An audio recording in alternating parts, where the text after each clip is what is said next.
What's up, everybody? Welcome back to Boo TV. I appreciate you for stepping in yet again.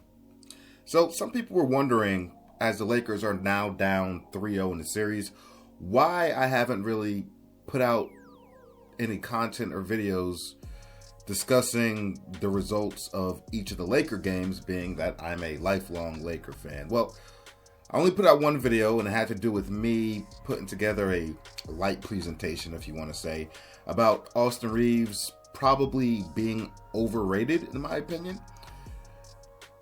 But outside of that, I haven't done anything. And the reason why is because there's really, for me, nothing to talk about. Like, I picked the Lakers to get swept 4-0, and things are happening exactly how I thought they would. So there's nothing shocking about what's been happening in this Lakers series at all. I know people are acting surprised and really picking apart some things in the series, but for me, it's like I don't really know what anybody thought was going to happen outside of what's actually happening for the most part.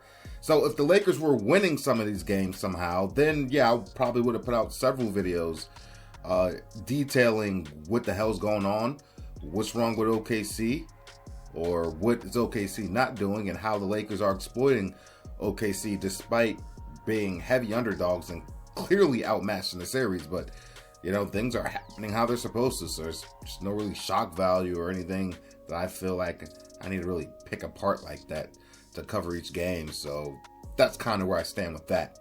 But just some thoughts about the overall series and even the most recent game here, Game 3. There's been a lot of talk about Game 2 and people complaining about the free throws. Yes, there were some egregious calls that the refs made or didn't make, but there were also some calls that OKC should have got that they didn't get, but they weren't highlighted by the broadcaster, so people really weren't paying attention to them. Besides that, even if the Lakers were slighted by lack of free throws in Game 2, I do not think that had any type of real impact on the game. The Lakers are going to get their butts blown out the building regardless. So for me, at the end of the day, it really didn't matter. And then you look at Game 3. The Lakers had, I believe, 15 more free throws than OKC. And SGA still didn't look like regular season SGA. And they still got their asses kicked. So the free throws had nothing to do with it. So a couple things I want to talk about. A couple players I want to talk about. First, let's talk about DeAndre Ayton, because he has been getting dragged pretty much all season long. But especially after last game, he's getting dragged. Airball to layup, was lacking in the defensive rebound area of the game. Visibly on national television, playing with no life, no energy, no heart, no hustle. It was very evident in that fourth quarter, and that got highlighted. So, unfortunately for DeAndre Ayton, he's been very solid through the playoffs, if we're going to be honest. But because of this Game 3, all that's going to be overshadowed, and people are going to call him ass and trash. And he's doing himself no favors by airballing layups or floaters, whatever you want to call it. And then that scenario in the fourth quarter where now they put a microscope on him. The commentators, the broadcasters made the comment, and now they were looking at him every possession, and every possession after that. It was atrocious. No excuse for it, and I got no excuses for him. You got to play harder. With that being said, during these playoffs, DeAndre Ayton has been solid. He has been. People don't want to talk about it, but he has been. He's averaging damn near 11 points and 11 rebounds and an offense that really does not highlight him. Even with Luka being gone, they don't run a lot of offense through him. He's shooting like 68% from the field on his 11 points. So he is most of the time, making the most of his limited touches and, garbage collecting, if you want to call it that. He even had a game where he almost had a 20-point, 20 rebounds. He almost had a 20-20 game last series. So pump the brakes. The guy hasn't been atrocious all playoffs, but what transpired in Game 3 of this series has definitely been a low light, and it's going to overshadow all the good he's been doing for the Lakers thus far. Laker fans and the media always annoy the hell out of me. This has been something ever since LeBron James has gotten to this team. We went through so many centers, looking for centers, and it seems like every other year, we bring in somebody new. There's a celebration. The Lakers finally got the center they need. We finally got the center. This guy, that guy, this guy. This guy's young. This guy's athletic. This guy's more of a veteran. He's more savvy. Great defense. And then they never, ever pan out how they want to, or what the media and fan expectations are, because they never run any plays for any of these centers. So, you might get a guy that's coming in and he's showing some brilliance, or he's coming from a place where he might have averaged 15 and 10, and then he doesn't get that in the Laker uniform because he's not being utilized the same way. And then all these centers always get trashed and scapegoated every single time. Like, it never fails. It never fails. Every year. How is it every year since LeBron James has been on the team, we could just never find the perfect center? It doesn't matter who you bring on this team, the center is going to be subject to scathing reviews and criticisms all season long, and a lot of it has to do with underutilization. If Anthony Davis would have just took his big butt to the center position and stayed there, we probably wouldn't have these issues. But anyway, JJ Redick is being outcoached. OKC is just a better team, top to bottom. So it's not about necessarily winning the games. It's just JJ Redick's game plan. I think it's just a shitty offense. And I think the Lakers' offense has been shitty all season long. It's just the fact that they've fed on a lot of mediocre teams. Were able to acquire 50-something wins. Luka got hot. And the whole time I'm watching this team play, and I was like, this isn't winning basketball, how they play their offense. It's just not. Once they run into a team like OKC, San Antonio, Minnesota Timberwolves, actually, I think every team except the Houston Rockets and the Portland Trailblazers would have beat the Lakers in a 7-game series. I hate how he runs this offense. I really do. Like, I don't think Austin Reeves has really helped the team much since he's gotten back. He's had like one good game. But outside of that, he takes bad shots. And if he was taking bad shots and connecting, I wouldn't be complaining. But he's not connecting on any of them. He's over dribbling. He's turning the ball over like a maniac. And him and LeBron have been playing just as bad together for the most part. LeBron more so this series in OKC. But both these guys, they have not brought it offensively at all. They both hold on to the ball.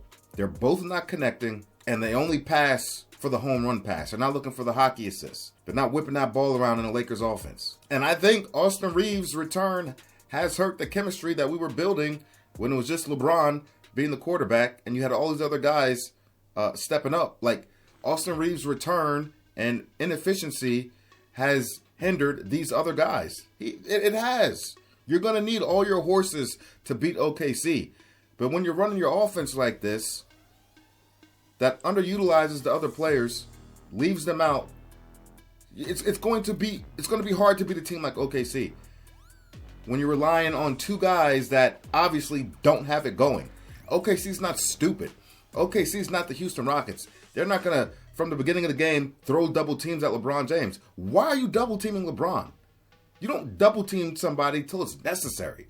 But you're double teaming a 41-year-old guy who may or may not have it that game? OKC's not doing that. They're man up. They're not doubling anybody outside of occasional traps, but that's not the game plan. And Dort and all the other different players they've been throwing at LeBron and AR have had these guys under control. And they've been holding the paint down defensively. JJ Redick has to bring these other guys along and unlock these other guys. Everybody should be involved with passing the ball and playmaking, but that's not how they play. And a lot of teams tend to play like the Lakers these days. It's a lot of ISO ball and one or two guys initiating everything. But when you run into a team that has a lot of weapons, it will beat your ass. It will kick your ass real quick. You might be able to survive for a quarter or two, but eventually it will wear you out. And that's what we've seen. I haven't been surprised that the Lakers have been able to stick around for 1 or 2 quarters, but they can't sustain that. It's not sustainable against OKC. I don't understand when you have Rui Hachimura, who has been, honestly, if I'm going to be honest, Rui has been the most consistent Laker all playoffs long. It seems like every game, Rui has been bringing it. Shot selection, shot making, 3-point shooting on top of that, everything in rhythm. How the hell is Rui not getting more touches? You'd rather keep playing through LeBron because he's LeBron, AR because he's AR, hoping, praying that they'll get it together instead of giving it to the people that's actually producing. Give this guy more touches. The only person that should be shooting threes on the Lakers is Luke Kennard and Rui. And Kennard probably had his best game of the series, game 3, but ever since Austin Reeves came back, it totally threw Luke Kennard out of rhythm. But when you had Kennard, Marcus Smart, you had Rui, you had Ayton, some of these other guys all playing together. Granted, the Houston Rockets are not Oklahoma City Thunder, but watching how the offense was run, it was more formidable. It just was. And I always knew turnovers were going to be the detriment of this team. They're already a high turnover team. But now you got a team like OKC who already turns teams over. Match that with the Lakers who are already turnover prone. It was going to be a catastrophe. And I keep hearing people saying on TV, if Luka was here, he would help some of these turnovers. How? Luka is a high turnover player. I mean, bad passes, over dribbling into turnovers, Luka Doncic commits? Wouldn't change anything. It always cracks me up when I hear these broadcasters say that. You get these guys off TV, man. I would be giving I would be giving Luke Kennard more minutes, more touches. I'd be giving Marcus Smart more touches because he's shown that he can be a good facilitator. He understands how to pass the ball around. He used to play for the Boston Celtics. Give Dalton Connect some shine. See if he's hitting. That boy could shoot too, but see if he has it. Laravia, these guys. You're going to have to bring these guys along. You're not going to beat OKC with just your starting lineup. Well, your starting lineup with Austin Reeves and LeBron monopolizing the ball so much. It's evident. Try something else. JJ Redick is an overrated coach, and I will stand by that. I stand by that. And Austin Reeves, as more and more games go by, I'm starting to think he's overrated as well. I don't know if the Lakers plan on giving him a max contract after this season, but somebody will. But I wouldn't give him that money because if my goal is to win a championship, I know I'm going to have to play at OKC, a San Antonio Spurs, and if this guy can't be the regular season version of himself, I don't want him. I don't want him. He might as well be James Harden. Shout out to Harden, by the way. Had a great clutch performance recently. LeBron James. I don't even know what to say. OKC, like I said, they're not the Houston Rockets. They're not going to let LeBron off the hook by sending double teams and just let him pass out and facilitate and keep the defense scrambling. They're playing LeBron one-on-one. They know he's a 41-year-old guy who's not who he used to be. And we got plenty of defenders and people that actually know how to rotate appropriately, swarm players appropriately when necessary. Yeah. We'll let LeBron keep driving to the basket, throwing up crazy layups, and we're not going to foul him. See, LeBron has always got the benefit of the free throws throughout his career, but the refs are holding their whistle. OKC has been playing solid defense when he's been driving to the lane. He keeps falling on the ground, complaining, looking for calls instead of just trying to make the layup. Make the layup. I mean, y'all sitting here talking about SGA and all his flopping and foul baiting and all this stuff, but LeBron be doing the same goddamn thing too. But at the same time, maybe LeBron isn't. He doesn't have a bag like that. Because like I said, he's always had the benefit of the whistle. But when you're not getting the whistle and the team's playing you straight up good defense, now you actually got to convert some of these crazy shots, crazy layups. You're bulldozing, barreling into people. And now you got to connect on them. And they're going like high off the backboard, banging off the backboard. Not even close. He's all falling to the ground when he sees it doesn't go in. Well, you ain't really had a bag like that. You ain't really had the angles like other players that could finish at the rim with finesse, geometry off the backboard. He's never really had that. He's a brute looking for contact, but they're playing straight D and he's not converting. in the paint. And we know he's not a good jump shooter. So now his legs are getting tired. He's getting tired. And he has to shoot the jumpers because the paint ain't working for him. And them shits ain't going in. That's LeBron. Again, turnovers, you know how that goes. Same old, same old. It is what it is. He doesn't really move without the basketball much. That's the other thing with him and Austin Reeves. When they don't have the ball, they're just standing around the three-point line. Rarely moving. No other action going on the court. What happened to that improved Lakers defense people kept telling me about all season long? Huh? What happened to that? That's why I wasn't saying anything, because I knew I'm watching the games. It's like there's nothing really impressive about this defense. They're just beating mediocre and crappy teams. That Lakers defense has been abysmal. So many open shots for OKC. Lazy. No effort. Not rotating. Just sitting there watching people. Blow-bys. Y'all can talk about DeAndre Ayton all you want and how he may not be the rim protector that you want him to be. But why the hell are so many people getting to the paint? I'm watching people just whiz right by Austin Reeves, whiz right by LeBron James. They can't stay in front of anybody. And once they get blown by, now the last line of defense is, of course, DeAndre Ayton.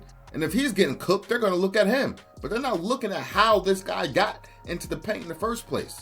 Lakers defense has been abysmal, especially from Austin Reeves and especially from LeBron James. But they are getting no heat for it. But I'm giving them the heat. Like I said, with all that being said, everything I said is everything that I expected to happen because I've been watching this team and I actually speak the truth about this team, unlike these broadcasters that like to lick the Lakers' booty hole all goddamn time, lick LeBron James' booty hole all goddamn time, lick JJ Redick's booty hole all goddamn time. Unlike them, I call it how it is and I'm honest about the Lakers. Honest. These broadcasters be saying anything, man. It's crazy. So, all this stuff isn't news to me. This is stuff I've been seeing all season long. But when you run up into a better team, these deficiencies are going to obviously be exploited and show more. And now people are wondering, well, what's going on? It's the same shit that's been going on, really. The Lakers got lucky by getting Houston Rockets in the first round. Like I said, any team outside of Houston and the Portland Trailblazers, they were going to beat the Lakers. They were. The other 5 teams would have beat the Lakers. No question about it. So they got lucky with their first round matchup. All these things to be expected. So when the Lakers do lose this series, probably next game, I can't promise you I'm going to put out a video. And if I do, it'll be more focused around congratulations OKC.